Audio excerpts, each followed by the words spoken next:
Bismillahirrahmanirrahim. Assalamualaikum warahmatullahi wabarakatuh. Zaman dulu, ada seorang raja yang bernama Darian.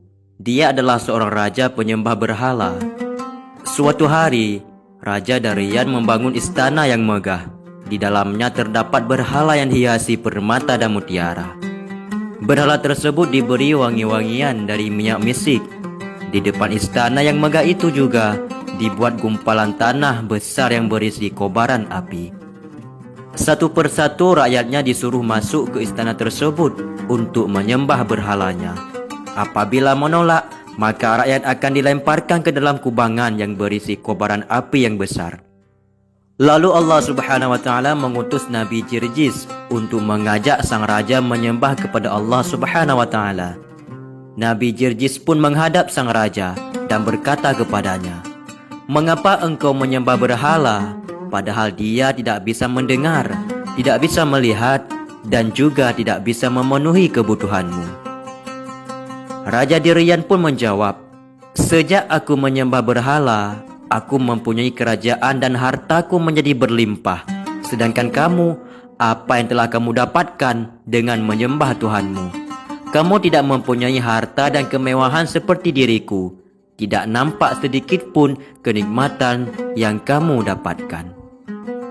Nabi Jirjis kembali berkata, "Sesungguhnya nikmat dunia itu akan hilang saat kita meninggal, dan Tuhanku telah memberikan kepadaku nikmat akhirat di dalam syurga." Maka terjadilah diskusi yang panjang di antara mereka berdua, yang pada akhirnya sang raja menjadi murka karena kalah dalam berargumentasi. Lalu ia memerintahkan bawahannya untuk membunuh Nabi Jirjis. Sang raja memberi perintah untuk mendidihkan air dalam sebuah bejana besar, lalu menumpahkan ke tubuh Nabi Jirjis. Seketika itu juga, tubuh Nabi Jirjis langsung meleleh. Tak berhenti sampai di situ, sang raja memerintahkan untuk menyisir tubuh Nabi Jirjis dengan sisir yang terbuat dari besi hingga tak tersisa sedikit pun daging dari tubuh Nabi Jirjis, kecuali hanya tulang-tulangnya saja. Lalu Allah Subhanahu wa taala menghidupkan kembali Nabi Jirjis dan mengembalikan bentuknya seperti sedia kala. Kemudian Nabi Jirjis menyeru kepada sang raja dengan suaranya yang keras, "Hai kafir, katakanlah tiada Tuhan selain Allah." Melihat keajaiban itu, bukannya membuat sang raja menjadi beriman, tapi justru membuat sang raja semakin geram. Ia kembali mengincar Nabi Jirjis, dan raja memerintahkan agar membawakan 6 paku besar dari besi, lalu menancapkan 2 paku tersebut di kedua tangan Nabi Jirjis, dan menancapkan 2 paku di kakinya, dan 1 paku ditancapkan di kepalanya, dan 1 paku lagi ditancapkan di dada Nabi Jirjis. Sehingga tubuh Nabi Jirjis penuh luka dan darah akibat paku-paku tersebut, dan beliau pun langsung meninggal dunia. Lalu Allah Subhanahu wa taala mengutus malaikat untuk melepaskan paku-paku tersebut dari tubuh Nabi Jirjis. Nabi Jirjis pun hidup kembali dan tubuhnya kembali utuh seperti semula.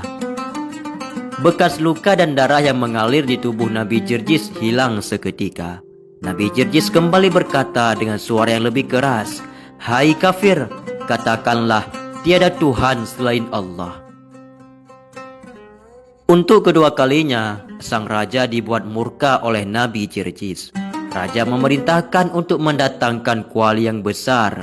Di dalam kuali tersebut terdapat air yang sangat mendidih. Lalu Nabi Jirjis dilempar ke dalam kuali tersebut.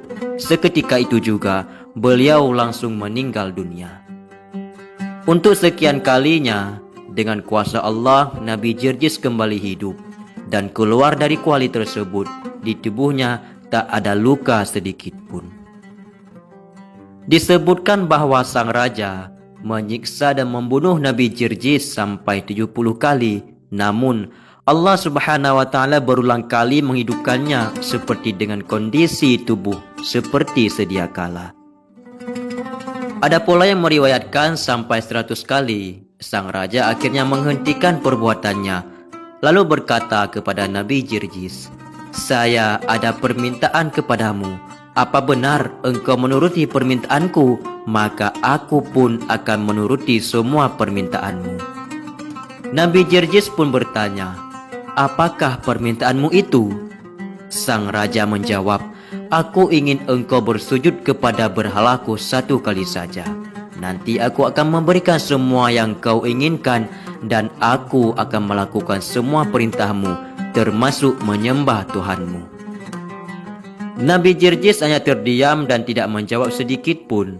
Sang raja lalu menganggap bahwa diamnya Nabi Jerjis adalah ungkapan setuju. Lalu sang raja berkata lagi, hai Jerjis, aku telah menyiksamu dengan berbagai macam siksaan dan banyak menyakitimu. Masuklah ke rumahku agar engkau dapat beristirahat malam ini. Malamnya, Nabi Jerjis pun pergi ke rumah sang raja. Beliau lalu beristirahat dan melakukan salat. Pada malam harinya, beliau membaca kitab Zabur hingga terbit fajar. Saat beliau membaca kitab Zabur, ternyata terdengar oleh istri sang raja dan membekas dalam hatinya. Istri sang raja pun semalaman menangis tersedu-sedu. Ia lalu mendatangi Nabi Jerjis untuk bertobat dan memeluk ajaran beliau. Ia melakukan hal ini tanpa sepengetahuan suaminya. Pada pagi harinya, Nabi Jerjis keluar dari rumah sang raja. Sang raja mengajak beliau ke tempat berhala. Nabi Jerjis hanya diam dan tidak menjawabnya. Sang raja menjadi jengkel, lalu memasukkan beliau ke rumah seorang perempuan tua. Di dalam rumah perempuan itu ada seorang anak yang buta, tuli dan juga bisu. Di rumah itu, beliau tidak diberi makan dan tidak ada seorang pun yang boleh memberinya makanan. Saat beliau mulai merasakan kelaparan, beliau melihat ada sebatang kayu di dalam rumah itu. Lalu Nabi Jerjis berdoa kepada Allah. Dalam seketika batang kayu itu tumbuh daun dan berbuah dengan buah yang bermacam-macam. Ketika perempuan tua itu melihat kejadian tersebut, ia pun mengimani ajaran Nabi Jerjis dan meminta agar mendoakan anaknya menjadi normal. Beliau pun lalu berdoa kepada Allah, maka Allah menyembuhkan anak tersebut. Nabi Jerjis lalu memanggil anak itu, wahai anak laki-laki. Anak tersebut menjawab, labaika ya Rasulullah. Pergilah kamu ke tempat berhala dan katakan kepada berhala-berhala itu bahwasanya Jerjis memanggilnya. Perintah Nabi Jerjis kepada anak laki-laki tersebut. Anak itu pun pergi dan masuk ke tempat berhala-berhala yang jumlahnya ada 70. Lalu anak itu menyampaikan kepada berhala apa yang diperintahkan oleh Nabi Jerjis. Dengan kuasa Allah Subhanahu wa taala, berhala-berhala tersebut berjalan menuju kepada Nabi Jerjis. Berhala-berhala tersebut berjalan dan menggunakan kepalanya dengan posisi terbalik. Saat itu istri raja melihat berhala-berhala itu berjalan, lalu mengikuti kemana arah tujuan berhala-berhala tersebut. Sesampainya di hadapan Nabi Jerjis, beliau melihat istri raja di belakang berhala tersebut. Kemudian Nabi Jerjis menunjuk bumi dan menghentakkan kakinya. Seketika itu juga bumi terbelah. Berhala-berhala yang ada di hadapannya hancur berantakan.